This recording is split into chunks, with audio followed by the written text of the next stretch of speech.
हवाई फायरिंग की बात है, ये बिल्कुल सरासर झूठी है। अगर हवाई फायरिंग हुई होगी तो हवाई फायरिंग हवे में होगी। हवाई फायरिंग मेरा भाई इतना लंबा नहीं है कि हवे में उसके बिल्कुल होंठ पे जाके उसके जबड़ा फाड़ के उसके गर्दन तक गोली पहुंच जाए। हवाई फायरिंग एक भी नहीं हुई है, उसने सारी की सारी फायर लोगों के ऊपर करी है। हवाई फायर ऊपर मारी जाती है, माथे पे मारी जाती है, सर पे मारी जाती है, मतलब 1 इंच ऊपर होता, भेजा बाहर होता। अभी हमारे बच्चे को गोली लगी है।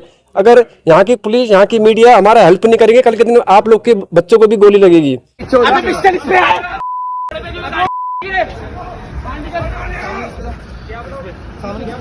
इसी पे इसकी वीडियो बना गाड़ी की। मेरा नाम निशान। निशांत, आप प्रत्यक्षदर्शी थे जहाँ पे ये वारदात हुई, आप वहाँ पर मौजूद थे। क्या पूरा घटनाक्रम रहा, किस प्रकार गोलियां चली, कौन वो लोग थे? हुआ ऐसे, हम थे बर्थडे पार्टी में, तो मेरा जो भाई है संभव, वो हम 3 जने जा रखे थे। वो संभव आया बाद में। तो उधर जब हम लोग पार्टी में थे तो 1-1.5 घंटे बाद 2 गुटों की वहां पे हुई लड़ाई। तब उसमें बाउंसर जब उन्हें धक्का देके बाहर नीचे कर रहे थे जिन्होंने फायरिंग करी है, तो उनके साथ जो मेरे भाई हैं संभव गुरुंग, जिनके लगी है चोट, वो भी बाय मिस्टेक उनके साथ नीचे चले गए। तब उसके बाद हुआ क्या, वो जब नीचे गए तो नीचे से चिल्लाने की आवाजें आई। लड़कियां जो उनके साथ थी, लड़की, वो बहुत गंदी गंदी माँ बहन की गालियां दे रही थी, और वो शराब पी के तीनों एकदम धुत थे, वो लड़की भी और वो 2 लड़के भी। तो मैं जब वहां से बाउंसरों को साइड करके नीचे गया कि मेरा भाई नीचे है, तब तक उन लोगों ने मेरे भाई के ऊपर हाथापाई शुरू कर दी थी। तब मैंने उनके साथ के एक लड़के को मैं साइड लेके गया। तब जब जिन जिन गुट से उसका झगड़ा एक्चुअल में हुआ था वो लोग नीचे आए, उन लोगों ने उसे मारना शुरू करा। वो भाग के अपनी गाड़ी की तरफ गया, और जब जो लड़कों से उनका झगड़ा हुआ था वो सारे लड़के उसका पीछा करके भाग के गए, तो मेरा भाई भी उनके साथ साथ चला गया। तब जैसे ही वो गाड़ी में पहुंचा, उसने वहां से पिस्टल निकाली और उसने अंधाधुंध फायरिंग करनी शुरू कर दी। और जो सबसे पहले लगभग वो 5 से 6 फायर थे जी। एक बहुत तेज से उसके गाड़ी के दरवाजा खुलने की आवाज आई थी, उसके बाद बैक टू बैक उसमें 5 से 6 फायरिंग की आवाज आई। और आपका उस लड़ाई से कोई लेना देना नहीं? हमारा उस लड़ाई से कुछ लेना देना नहीं है। अभी भैया की हालत कैसी है? अभी बहुत क्रिटिकल सिचुएशन में है, आईसीयू में है मेरा ब्रदर, मैक्स हॉस्पिटल में है, वेंटिलेटर में है। अभी अंडर ऑब्जर्वेशन है, क्योंकि वो बहुत क्रिटिकल सिचुएशन भी है, और क्रिटिकल जगह पे उसके अभी बुलेट जो है वो बाहर भी नहीं निकाली गई है, वो अभी अंदर ही है। तो डॉक्टर पूरा ऑब्जर्व करके, जो सीनियर डॉक्टर्स हैं उनके सजेशन में उसे ऑपरेट करेंगे कल सुबह। निशांत, ये बताया जा रहा है कि हवाई फायरिंग हुई है। जी, ये जो हवाई फायरिंग की बात है, ये बिल्कुल सरासर झूठी है। अगर हवाई फायरिंग हुई होगी तो हवाई फायरिंग हवे में होगी। हवाई फायरिंग मेरा भाई इतना लंबा नहीं है कि हवे में उसके बिल्कुल होंठ पे जाके उसके जबड़ा फाड़ के उसके गर्दन तक गोली पहुंच जाए। हवाई फायरिंग एक भी नहीं हुई है, उसने सारी की सारी फायर लोगों के ऊपर करी है। मैं विक्टिम का मामा हूँ, मैं आर्मी से हूँ। मैं ये कहना चाहूँगा कि जैसा मैंने न्यूज़ अभी तक देख रहा था, मैं न्यूज़ में ये बोल रहे हैं कि हवाई फायर किया। अगर हवाई फायर किया तो बंदा फायर ऊपर को करेगा, अगर सेल्फ डिफेंस में भी करेगा तो पैर में करेगा। उसने सीधे सर पर गोली मारा है। और मुझे भी पता, अगर आदमी पिस्टल से अगर सर पर गोली मारा होगा तो उसने 100% शिस्त लिया होगा, शिस्त लेकर के निशाना मारा होगा। तो ये कहीं से नहीं हो सकता कि हवाई फायर हुआ है।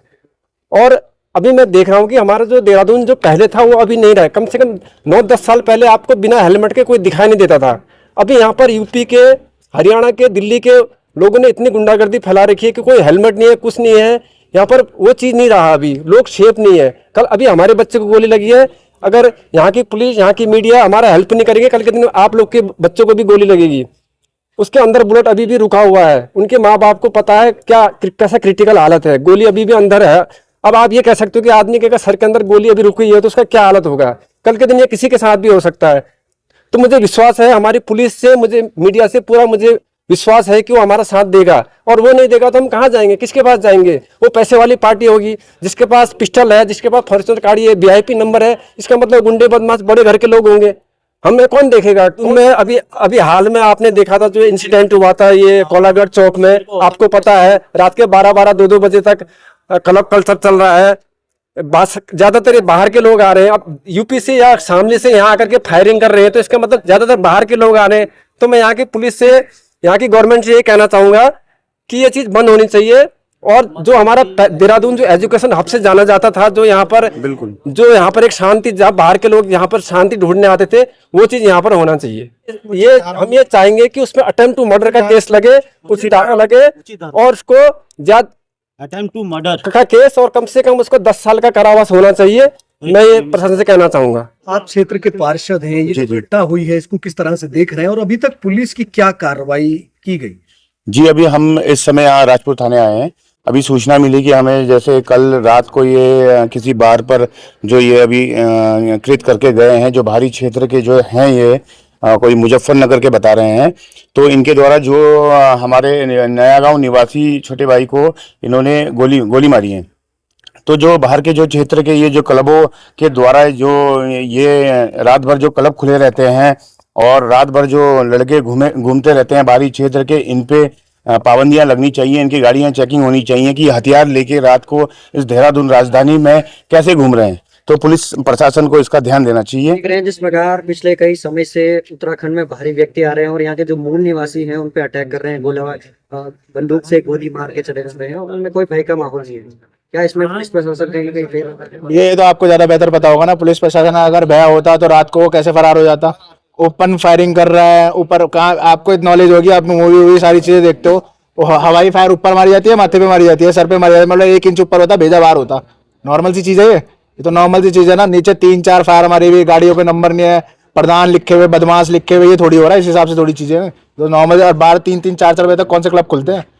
नॉर्मल चीज है ना। देहरादून है कोई साइबर सिटी या वो तो दिल्ली विल्ली थोड़ी चल रही है। दोषी किसको मानते हैं आप? देखो दोषी किसे मारते? 19 साल का लड़का, वो दोषी तो होगा नहीं, अभी इसने 12th पास करी। सीधी सी बात है, पार्टी आप भी करने जाते होंगे, वो भी करने गया होगा। सो 2 नंबर सिस्टम तो है ही। देखो भाई साहब, सिस्टम तो है ही। जो 3 बजे तक 4 बजे तक खुलवा रहा है ना, सबसे बड़ा दोषी तो वही है। और 2 नंबर की पिस्टल ला के शहर में घूम रहे। इससे पहले भी एक वारदात हुई है जिसमें हिंदू लड़के को मारा गया था।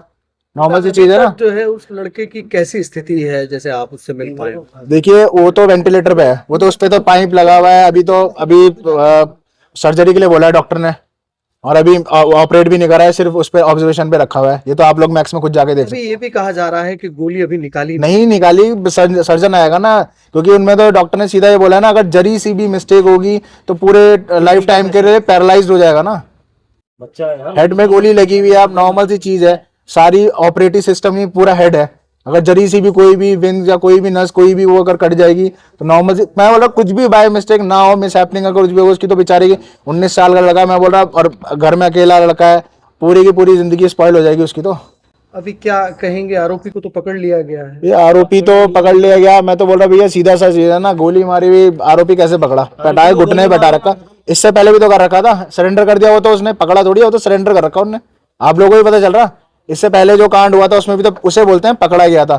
2 गोली पैर पे लगी हुई थी, 1 गोली कंधे पे लगी हुई थी, है ना। ये तो